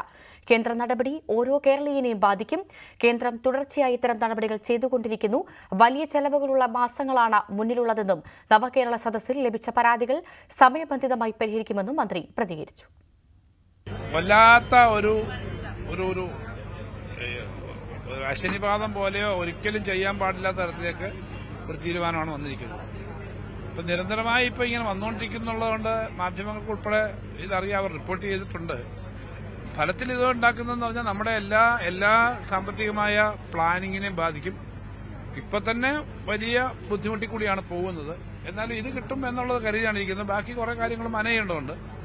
ഒരു സംസ്ഥാനത്തിനോട് ചെയ്യാൻ പാടില്ലാത്ത തരത്തിലുള്ള കാര്യങ്ങളാണ്. അത് സംസ്ഥാനത്തെ എല്ലാവരോടും കാണിക്കുന്ന ഒരു പൊതുവായ വൈദ്യ നിര്യാതന ബുദ്ധി പോലെ തന്നെ ഇത് പ്രവർത്തനത്തിൽ വരും. അർഹമായത് കിട്ടുന്നില്ല. നമ്മളിവിടുന്ന് പിരിക്കുന്ന ടാക്സിന്റെ അംശം കേരളത്തിന് വലിയ തോതിലാണ് കുറവ് കിട്ടുന്നത്, അവർ തരേണ്ടത്. മറ്റു സംസ്ഥാനങ്ങൾക്ക് വളരെ വ്യത്യസ്തമായിട്ടാണ് കൊടുക്കുന്നത്. കണക്കുകളെല്ലാം ഉള്ളതുകൊണ്ട് ഞാൻ പറഞ്ഞില്ല. അതൊരു വല്ലാത്തൊരവസ്ഥയാണ് ഉണ്ടാകുന്നത്. നവകേരള സദസ്സ് സംബന്ധിച്ച് വന്ന പരാതികൾ 2-3 തരം പരാതികളുണ്ട്. ക്വിക്കായിട്ട് എടുക്കേണ്ടതുണ്ട്, ചിലത് കുറച്ച് സമയമെടുക്കും. ചില പരാതികൾ നോക്കിയിട്ട് വളരെ ലോങ് പെൻഡിംഗ് ആയി കിടക്കുന്ന കാര്യങ്ങളാണ്. അതനുസരിച്ച് നോക്കിയാലേ പറ്റൂ. അപ്പോൾ അത്തരം കാര്യങ്ങൾക്ക് ഓരോന്നിനും വ്യത്യസ്തമായ സമയമെടുത്തിട്ടാണ് ചെയ്യേണ്ടി വരുന്നത്. എന്തായാലും പരമാവധി കാര്യങ്ങൾ വളരെ വേഗത്തിൽ തന്നെ ചെയ്യാനുള്ള ശ്രമങ്ങൾ ഉണ്ടാവും. അതിന് യാതൊരു തർക്കമില്ല. മരുന്നിന് പോലുമില്ല മരുന്ന്.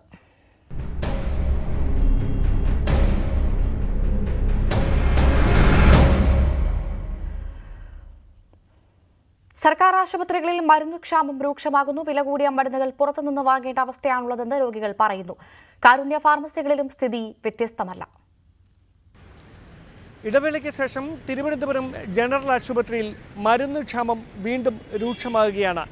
ആവശ്യ മരുന്നുകൾ വില കുറവുള്ളവ ലഭ്യമാണ് എങ്കിലും വില കൂടുതൽ കൊടുക്കേണ്ടി വരുന്ന മരുന്നുകളാണ്. പ്രധാനമായും പനിക്കും മറ്റുമുള്ള സിറപ്പുകളടക്കമാണ് കൂടുതലായും ലഭ്യമാകാതിരിക്കുന്നത് എന്നാണ് രോഗികൾ വ്യക്തമാക്കുന്നത്. വലിയ വിലയുള്ള മരുന്നുകളടക്കം പുറത്തെ മെഡിക്കൽ സ്റ്റോറുകളിൽ നിന്ന് വാങ്ങിക്കേണ്ട അവസ്ഥയിലാണ് സാധാരണക്കാരായ രോഗികൾ.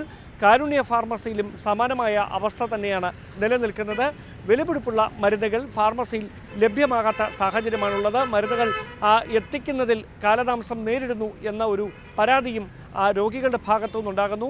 ഏറെ ദിവസങ്ങളായി ഒരു സിറപ്പിനും മറ്റുമായി കയറിയിറങ്ങേണ്ട അവസ്ഥ ഇപ്പോഴും നിലനിൽക്കുന്നു. കഴിഞ്ഞ ആഴ്ച ആശുപത്രിയിൽ സിറപ്പ് വാങ്ങുന്നതിന് വേണ്ടി ഡോക്ടറെ കണ്ടതിന് ശേഷം ഫാർമസിയിൽ എത്തിയവർക്ക് ഇപ്പോഴും ആ സിറപ്പുകൾ ലഭ്യമാകാത്ത സാഹചര്യം ഉണ്ട് എന്നാണ് രോഗികൾ വ്യക്തമാക്കുന്നത്. ഇപ്പം മരുന്നിന് എഴുതിയപ്പോൾ സിറപ്പാണ് കിട്ടാത്തത്. ടാബ്ലറ്റ് 5 കിട്ടി. 140 രൂപ വരെയായി ചുമയ്ക്കുള്ള മരുന്ന് സിറപ്പ്. ഇതിന് മുന്നേ വന്നിട്ടുണ്ട്. ജനലാശുപത്രിയിൽ തന്നെയാണ് ഞങ്ങൾ. കുറച്ച് ദിവസം കൊണ്ടാണ് അവർ പറഞ്ഞത്. വേറൊന്നുമില്ല, സിറപ്പില്ല, പുറത്തുനിന്ന് മേടിക്കണം എന്ന് പറഞ്ഞു. വലിയ വിലയായിരിക്കും. ജനറൽ ആശുപത്രിയിലെ മരുന്ന് ക്ഷാമം പരിഹരിക്കുന്നതിന് വേണ്ടി അടിയന്തരമായ നടപടികൾ സ്വീകരിക്കുമെന്ന് ആരോഗ്യവകുപ്പ് ഉറപ്പ് നൽകുമ്പോഴും രോഗികൾക്ക് ആവശ്യ സമയത്ത് മരുന്നുകൾ എത്തിക്കാൻ വൈകുന്നതാണ് ആശങ്കയുണ്ടാക്കുന്നത്. സർക്കാർ ജീവനക്കാർക്കും പെൻഷൻകാർക്കും വേണ്ടി തുടങ്ങിയ ആരോഗ്യ ഇൻഷുറൻസ് പദ്ധതി മെഡിസെപ്പ് 1 വർഷം പൂർത്തിയായിട്ടും പരാതികൾ തീരുന്നില്ല. പല രോഗങ്ങൾക്കും ചികിത്സ തേടി ആശുപത്രിയിൽ പോയാൽ മെഡിസെപ്പ് ആനുകൂല്യം ലഭിക്കുന്നില്ല എന്നാണ് സർക്കാർ ജീവനക്കാരുടെ പരാതി. മെഡിസെപ്പ് ആനുകൂല്യമുണ്ടെങ്കിലും മുട്ട് ശസ്ത്രക്രിയ, ഇടുപ്പല് ശസ്ത്രക്രിയ തുടങ്ങിയവയ്ക്ക് സർക്കാർ ആശുപത്രികളിലേക്ക് പോവേണ്ട അവസ്ഥയിലാണ് രോഗികൾ. മെഡിസെപ്പ് ആരംഭിച്ചത് ജീവനക്കാരിൽ നിന്നും പെൻഷൻകാരിൽ നിന്നും വിഹിതം ശേഖരിച്ചാണ്. സർക്കാർ ആവേശത്തോടെ നടപ്പാക്കിയ പദ്ധതിക്കെതിരെ നിരവധി പരാതികളാണ് ഇപ്പോൾ ഉയരുന്നത്. 2022 ജൂലൈ 1-നാണ് മെഡിസെപ്പ് പദ്ധതിയുടെ തുടക്കം. സർക്കാർ ജീവനക്കാരും പെൻഷൻകാരും അവരുടെ ആശ്രിതരുമടക്കം 30 ലക്ഷത്തോളം പേർക്ക് ആനുകൂല്യം ലഭിക്കും. പദ്ധതിയിൽ അംഗങ്ങളായവർ പ്രതിമാസം 500 രൂപ വീതമാണ് അടയ്ക്കേണ്ടത്. ഓരോ കുടുംബത്തിനും 3 വർഷത്തേക്ക് 3 ലക്ഷം രൂപയായിരുന്നു പരിരക്ഷ. ഇതിൽ 1 വർഷത്തേക്ക് 1.5 ലക്ഷത്തോളം രൂപ ഉപയോഗിക്കണമെന്നും അല്ലാത്തപക്ഷം ആ തുക അസാധുവാകുമെന്നുമായിരുന്നു കരാർ. മിക്കവാറും രോഗങ്ങൾക്കും ആദ്യഘട്ടത്തിൽ ചികിത്സകൾക്ക് മെഡിസെപ്പ് പരിരക്ഷ ഉണ്ടായിരുന്നു. എന്നാൽ ഇപ്പോഴതല്ല സ്ഥിതി. ഇടുപ്പെല്ലിന് പ്രശ്നമുള്ള ആൾ ചികിത്സയ്ക്ക് സ്വകാര്യ ആശുപത്രിയിൽ പോയാൽ കയ്യിൽ നിന്ന് തുക നൽകേണ്ടി വരും.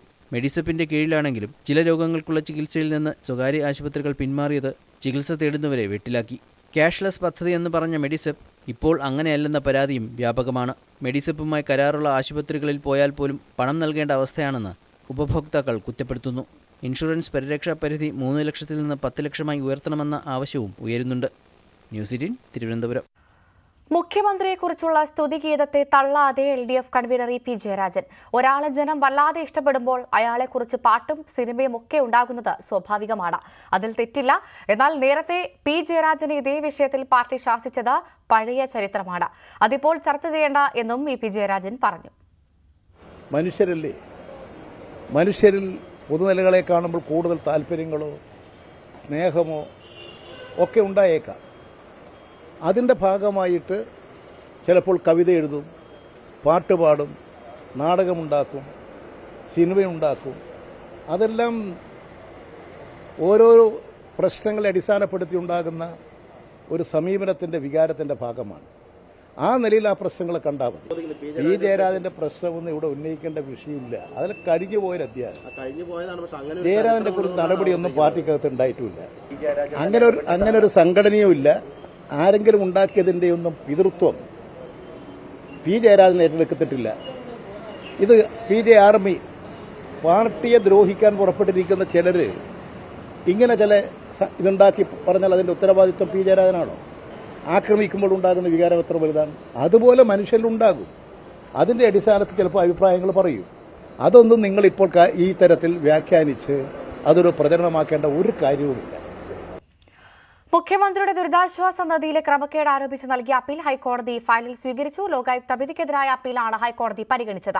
കോടതി മുഖ്യമന്ത്രിയുടെയും മുൻ മന്ത്രിമാരുടെയും നിലപാട് തേടി ചട്ടപ്രകാരം മുഖ്യമന്ത്രിക്ക് കത്തയക്കും. ഒന്നാം പിണറായി മന്ത്രിസഭയിലെ അംഗങ്ങളെ അയോഗ്യരാക്കണമെന്നാവശ്യപ്പെട്ട് നൽകിയ ഹർജി നേരത്തെ ലോകായുക്ത തള്ളിയിരുന്നു. ഈ വിധി റദ്ദാക്കണമെന്നാവശ്യപ്പെട്ട് പരാതിക്കാരനായ R ശശികുമാർ നൽകിയ ഹർജിയാണ് ഹൈക്കോടതി പരിഗണിച്ചത്. ഉദ്യോഗസ്ഥ സ്ഥലത്തിൽ നേരത്തെ തീർപ്പ് കൽപ്പിച്ച വിഷയങ്ങളാണെങ്കിലും നവകേരള സദസ്സിൽ ലഭിച്ച പരാതികളിൽ വീണ്ടും പരിശോധന വേണമെന്ന് മുഖ്യമന്ത്രി പിണറായി വിജയൻ. വകുപ്പ് സെക്രട്ടറിമാർക്കാണ് മുഖ്യമന്ത്രി കർശന നിർദ്ദേശം നൽകിയത്. നവകേരള സദസ്സിലെ പരാതി പരിഹാരം വേഗത്തിലാക്കാൻ മുഖ്യമന്ത്രി വിളിച്ച വകുപ്പ് സെക്രട്ടറിമാരുടെ യോഗം 12-ന് ചേരും. മുൻകാലങ്ങളിൽ എപ്പോഴെങ്കിലും ഉദ്യോഗസ്ഥർക്ക് ലഭിക്കുകയും തീർപ്പുണ്ടാക്കുകയും ചെയ്ത പരാതികൾ നവകേരള സദസ്സിൽ വീണ്ടും ഉന്നയിക്കപ്പെട്ടിട്ടുണ്ടെങ്കിൽ അതിൽ കൃത്യമായ പരിശോധനയും നടപടിയും വേണമെന്നാണ് മുഖ്യമന്ത്രിയുടെ നിർദ്ദേശം. ഒരിക്കൽ തീർപ്പ് കൽപ്പിച്ചതാണെന്ന് കരുതി നവകേരളത്തിൽ ലഭിച്ച പരാതികളെ അവഗണിക്കാൻ പാടില്ല. അന്നത്തെ തീരുമാനത്തിൽ തൃപ്തിയില്ലാത്തതുകൊണ്ടാകും വീണ്ടും പരാതിയുമായി നവകേരള സദസ്സിൽ എത്തിയത്. അതുകൊണ്ട് പുതിയ പരാതികളിൽ കൃത്യമായ തീരുമാനം വേണമെന്നും സ്വീകരിച്ച നടപടി അപേക്ഷകനെ ബോധ്യപ്പെടുത്തണമെന്നും മുഖ്യമന്ത്രി വകുപ്പ് സെക്രട്ടറിമാർക്ക് നിർദ്ദേശം നൽകിയിട്ടുണ്ട്. അതിന്റെ അടിസ്ഥാനത്തിൽ എല്ലാ വകുപ്പ് സെക്രട്ടറിമാരും വകുപ്പുകളിലെ ഉദ്യോഗസ്ഥരുടെ യോഗം വിളിച്ച് ഏറ്റവും പ്രാധാന്യത്തോടെ നവകേരള സദസ്സിലെ പരാതികൾ പരിശോധിച്ച് തീർപ്പുണ്ടാക്കണമെന്നാണ് നിർദ്ദേശം. 12-ന് മുഖ്യമന്ത്രി വിളിച്ച യോഗത്തിൽ ഓരോ വകുപ്പുകളിൽ ലഭിച്ച പരാതികളും അതിൽ ഇതുവരെ കൈക്കൊണ്ട നടപടികളും പരിശോധിക്കും. തുടർ നിർദ്ദേശങ്ങളും ഉണ്ടാകും. 14 ജില്ലകളിൽ നിന്നായി 7 ലക്ഷത്തിലധികം പരാതികളാണ് നവകേരള സദസ്സിൽ ലഭിച്ചത്. ഇത് സമയബന്ധിതമായി തീർപ്പാക്കണമെന്ന സർക്കാർ നിർദ്ദേശമുണ്ടെങ്കിലും ഇതുവരെയും നടപ്പായിട്ടില്ല. ആ സാഹചര്യത്തിലാണ് മുഖ്യമന്ത്രി നേരിട്ട് യോഗം വിളിക്കുന്നത്. നേരത്തെ റവന്യൂ മന്ത്രിയും യോഗം വിളിച്ചിരുന്നു. പരാതി പരിഹാര മേൽനോട്ട ചുമതല ചീഫ് സെക്രട്ടറിക്കാണ്. ജില്ലകളിൽ കലക്ടർമാർക്കും ചുമതല നൽകിയിട്ടുണ്ട്. ന്യൂസ് 18 തിരുവനന്തപുരം. ഇടുക്കി ചിന്നക്കനാലിൽ കാട്ടാനാക്രമണത്തിൽ പരിക്കേറ്റ് ചികിത്സയിലായിരുന്ന സ്ത്രീ മരിച്ചു. പന്നിയാറസ്തി സ്വദേശി പരിമളമാണ് തേനി മെഡിക്കൽ കോളേജിൽ ചികിത്സയിലിരിക്കെ മരിച്ചത്. രാവിലെ ജോലിക്ക് പോകുന്നതിനിടെ കാട്ടാന പരിമളത്തിന് നേരെ പാഞ്ഞെടുക്കുകയായിരുന്നു. 6 കാട്ടാനകളാണ് ജനവാസ മേഖലയിൽ ഇറങ്ങിയത്. തേയിലത്തോട്ടത്തിൽ ജോലിക്ക് പോകുന്നതിനിടെയായിരുന്നു കാട്ടാന പരിമളത്തിനും കൂടെയുണ്ടായിരുന്നവർക്കും നേരെ പാഞ്ഞെടുത്തത്. കാട്ടാനക്കൂട്ടത്തെ കണ്ട് മറ്റു തൊഴിലാളികൾ ഓടി രക്ഷപ്പെടുകയായിരുന്നു. രാവിലെ അവർ 8:30 പണിക്ക് പോകുമ്പോൾ നമ്മുടെ പന്തിരിക്കളത്തിനടുത്തും മറ്റേ പണിയാർക്ക് ഇടയ്ക്ക് വെച്ച് ഇവരെ ആണ് ചവിട്ടി. സ്ത്രീ തൊഴിലാളിയാ. അപ്പൊ ഒരാൾ ചവിട്ടി, ബാക്കിയുള്ളവരൊക്കെ ഓടി രക്ഷപ്പെട്ടു. എല്ലാം പ്രതീക്ഷിച്ചതുപോലെ ഷെയ്ഖ് ഹസീന തന്നെ ബംഗ്ലാദേശിനെ നയിക്കും. 3-2 ഭൂരിപക്ഷം നേടി അവാമി ലീഗ് വിജയം ആവർത്തിച്ചപ്പോൾ ഷെയ്ഖ് ഹസീന പ്രധാനമന്ത്രി പദത്തിലെത്തുന്നത് 5ാം തവണ, തുടർച്ചയായി 4ാമതും. പ്രധാന പ്രതിപക്ഷമായ BNP അടക്കമുള്ള കക്ഷികൾ വോട്ടെടുപ്പ് ബഹിഷ്കരിക്കുകയും ജനങ്ങൾ വോട്ടെടുപ്പിന്റെ ഭാഗമാകരുതെന്ന് ആഹ്വാനം നൽകുകയും ചെയ്ത തെരഞ്ഞെടുപ്പിൽ ആകെ പോൾ ചെയ്തത് 40% വോട്ടുകൾ മാത്രം. കഴിഞ്ഞ തവണ ഇത് 80%-ന് മുകളിലായിരുന്നു. ആകെയുള്ള 300 മണ്ഡലങ്ങളിൽ വോട്ടെടുപ്പ് നടന്നത് 299 മണ്ഡലങ്ങളിൽ. ഇതിൽ 223 അവാമി ലീഗ് വിജയിച്ചു.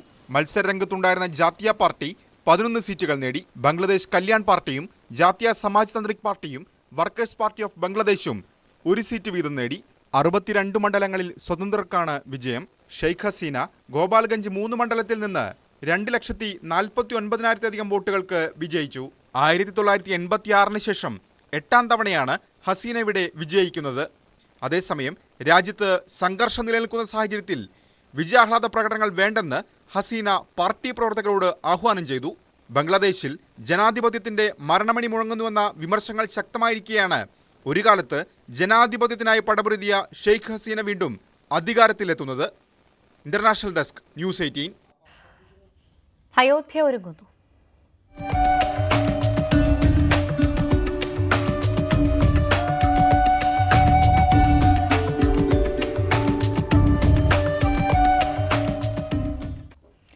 അയോധ്യ രാമക്ഷേത്ര പ്രതിഷ്ഠാ ചടങ്ങിൽ പങ്കെടുക്കാൻ കേരളത്തിൽ നിന്ന് ആദ്യം ക്ഷണം ലഭിച്ചത് അമൃതാനന്ദമയിക്ക്. വിശ്വ ഹിന്ദു പരിഷത്ത് സംസ്ഥാന അധ്യക്ഷൻ വിജി തമ്പിയാണ് അമൃതാനന്ദമയിക്ക് ക്ഷണപത്രം നൽകിയത്. ജനറൽ സെക്രട്ടറി VR രാജശേഖരൻ, ഉപാധ്യക്ഷൻ അഡ്വക്കേറ്റ് അനിൽ വിളയിൽ, ട്രഷറർ ശ്രീകുമാർ തുടങ്ങിയവർ ചടങ്ങിൽ പങ്കെടുത്തു.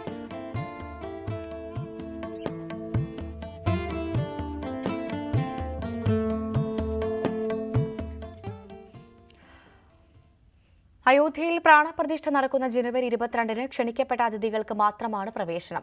രാഷ്ട്രീയ, സാമൂഹിക, സാംസ്കാരിക രംഗത്തെ പ്രമുഖരാണ് ക്ഷണിക്കപ്പെട്ട അതിഥികളായി ചടങ്ങിൽ പങ്കെടുക്കുക. അങ്ങനെ ക്ഷണിക്കപ്പെട്ടവരിലെ 2 സ്പെഷ്യൽ ഗസ്റ്റുകളാണ് രാമനും സീതയും.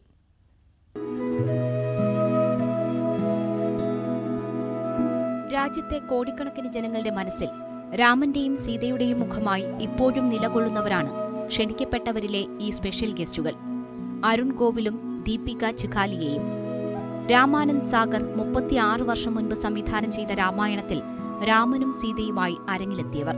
22-ന് അയോധ്യയിൽ നടക്കുന്ന പ്രാണപ്രതിഷ്ഠ ചരിത്ര നിമിഷമാണെന്നും അതിൽ പങ്കെടുക്കാനാകുന്നത് ജീവിതത്തിലെ അഭിമാന നിമിഷമെന്നും ദീപിക ചിഖാലിയ പറയുന്നു. സീതയായി വേഷമിടാൻ കഴിഞ്ഞത് ജീവിതത്തിൽ ലഭിച്ച വലിയ അനുഗ്രഹമായിരുന്നു. സീതയായി ഒരുപാട് പേർ വേഷമിട്ടിട്ടുണ്ടെങ്കിലും തന്നെ പലരും ഇപ്പോഴും സീതയായി ഓർക്കുന്നതിൽ സന്തോഷിക്കുകയാണ് ദീപിക. ചടങ്ങിനായി ലഭിച്ച ക്ഷണക്കത്തിൽ സീതയെന്ന് അഭിസംബോധന ചെയ്തതിലെ സന്തോഷവും ദീപിക പങ്കുവയ്ക്കുന്നു. രാമന് അയോധ്യയിൽ ക്ഷേത്രം യാഥാർത്ഥ്യമാകുമ്പോൾ ദീപികയ്ക്ക് ഒരു സങ്കടം മാത്രം. ക്ഷേത്രത്തിൽ രാമനൊപ്പം സീതാദേവിയില്ല. ക്ഷേത്രത്തിൽ രാമവിഗ്രഹത്തിനൊപ്പം സീതാദേവിയുടെ വിഗ്രഹവും സ്ഥാപിക്കാൻ ഇടപെടണമെന്ന് പ്രധാനമന്ത്രി നരേന്ദ്രമോദിയോട് അഭ്യർത്ഥിക്കുകയാണ് രാമായണത്തിലെ സീത. News desk, news 18. വാർത്തകൾ ചുരുക്കത്തിൽ.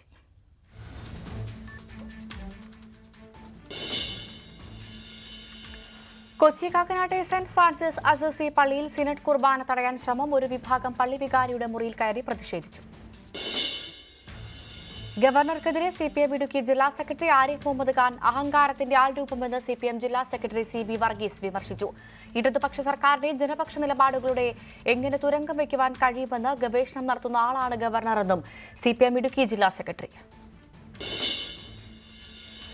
ഗവർണർക്കെതിരായ MM മണിയുടെ പരാമർശത്തിനെതിരെ AP അബ്ദുള്ളക്കുട്ടി. MM മണി വായി തുറക്കുന്നത് ഭക്ഷണം കഴിക്കുവാനും തെറി പറയാനുമാണ്. ഗവർണർക്കെതിരെയുള്ള മണിയുടെ പരാമർശങ്ങൾ കേരളത്തിന്റെ അന്തസ്സിനും സംസ്കാരത്തിനും യോജിച്ചതല്ലെന്നും അബ്ദുള്ളക്കുട്ടി.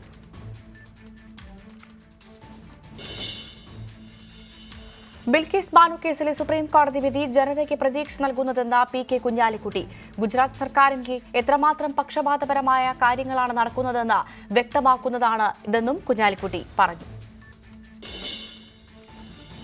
കോഴിക്കോട് പലസ്തീൻ അനുകൂല പോസ്റ്റർ ഭക്ഷണശാലയിൽ പതിച്ച സംഭവത്തിൽ 6 വിദ്യാർത്ഥികൾക്കെതിരെ കേസെടുത്തു.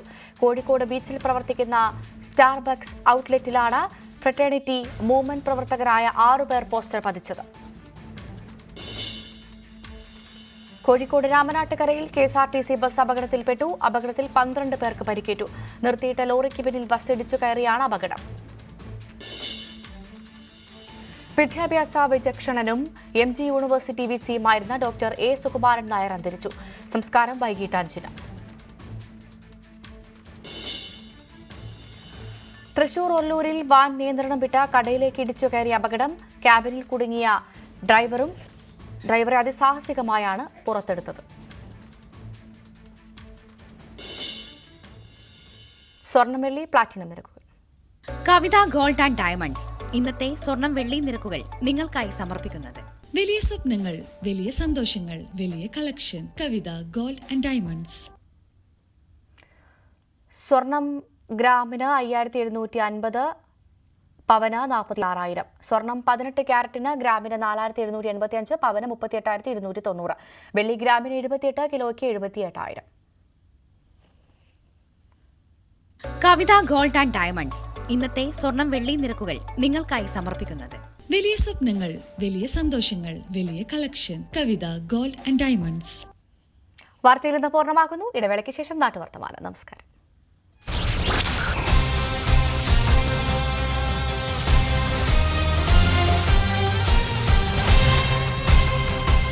ഈ പരിപാടി കടമെടുപ്പ്